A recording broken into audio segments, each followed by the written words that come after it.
অগ্রযাত্রা ক্রাইম নামের একটি বইফুট পত্রিকা।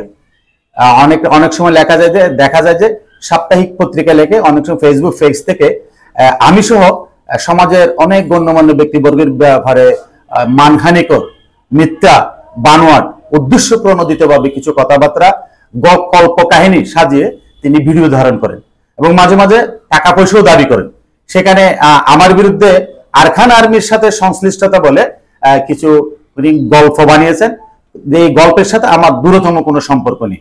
আমি এটি সরকারের বিভিন্ন গোয়েন্দাদের সাথে শেয়ার করেছি। আমি আবেদন করেছি যে তথ্য উপাত্ত নিয়ে তদন্ত করে যদি আমি ঘটনার সাথে সংশ্লিষ্ট থেকে থাকি তাহলে আমার বিচার করা হোক। যদি না আমি এই ঘটনার সাথে সংশ্লিষ্ট নাইবা থাকি, আমার সাথে যদি তাদের ভিডিওর প্রসারিত কোনো ঘটনার সাথে দূরতম কোনো সম্পর্ক না থাকে তাহলে তাদেরকে খুঁজে বের করে আইনের আওতায় আনার জন্য আমি জোর দাবি জানিয়েছি।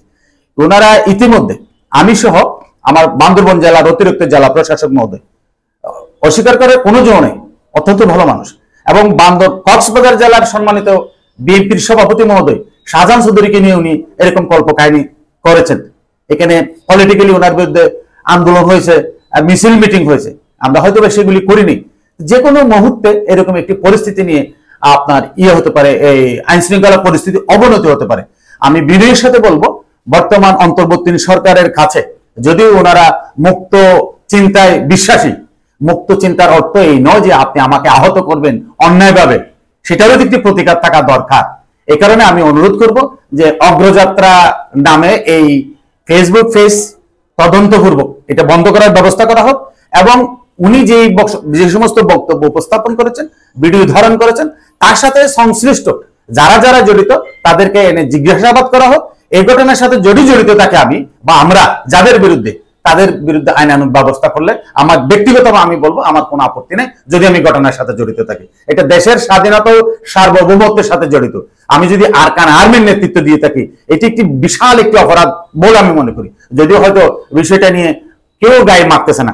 আমি বারে বারে বলতেছি যে এদের যে সমস্ত বক্তব্য আছে এই বক্তব্যগুলি তদন্ত করা হোক, আর যদি তদন্তে যদি আমার নাম উঠে আসে আমাকে শাস্তি দেওয়া হোক, আর যদি নাই বা আসে তাহলে অগ্রযাত্রার বিরুদ্ধে একটি বিহিত ব্যবস্থা নেওয়ার জন্য আমি সাংবাদিক সহ দেশের সুশীল সমাজ সহ সকল সচেতন মহলের কাছে প্রত্যাশা করছি। আসুন আমরা একযোগে এরকম মিথ্যা, হলুদ, বানোয়াট, উদ্দেশ্য প্রণোদিত ভাবে যারা মানুষের সম্মান নিয়ে টানাটানি করে হেয় প্রতিপন্ন করার জন্য যারা হলুদ মিডিয়ার মাধ্যমে পরিবেশ বিনষ্ট করতে চায় তাদেরকে প্রতিহত করার জন্য আমি উদাত্ত আহ্বান জানাচ্ছি। অবশ্যই এখানে রাজনৈতিক ষড়যন্ত্র আছে। আমি অনার্স মাস্টার্স কমপ্লিট করেছি 1995-96 সেশনে। আমি চট্টগ্রাম বিশ্ববিদ্যালয় থেকে অনার্স মাস্টার্স কমপ্লিট করে আমি এলএলবি কমপ্লিট করেছি। দেন 2003 সাল থেকে একটানা আমি প্রথমে ইউপি চেয়ারম্যান, পরপর 3বার জেলা শ্রেষ্ঠ চেয়ারম্যান স্বর্ণপদক পাই। আমি বিদেশ সফর করি সরকারিভাবে। এরপরে 2009 সালে প্রথম উপজেলা চেয়ারম্যান, 2014 সালে দ্বিতীয়বার উপজেলা চেয়ারম্যান, তাও কারাগার থেকে নির্বাচিত হই। 2018 সালে আমার দল জাতীয়তাবাদী দল যখন সিদ্ধান্ত দেয় নির্বাচনে যাওয়া যাবে না, আমি নির্বাচনে যাইনি। আমার প্রতিপক্ষ ছিল রোহিঙ্গা নেতা জঙ্গি সৈফুল্লাহ। আপনি গুগলে সার্চ দিলে দেখবেন জঙ্গি সৈফুল্লাহ নাম দিলে বিস্তারিত চলে আসে। এই রোহিঙ্গা সৈফুল্লাহ নির্বাচিত হয়। নির্বাচিত হওয়ার পর যার পর নাই আমার উপর অত্যাচার, স্টিম রোলার চালিয়েছেন, জুলুম, জেল, জুলুম, গ্রেপ্তার সহ অনেকটা একদম। আমি 10টি বছর আগে থেকে শুরু করে বিষয়টির এই 2018 সাল থেকে 24 সাল পর্যন্ত এলাকায় যেতে পারিনি। এরকম অত্যাচার আমার উপর চালানো হয়েছে।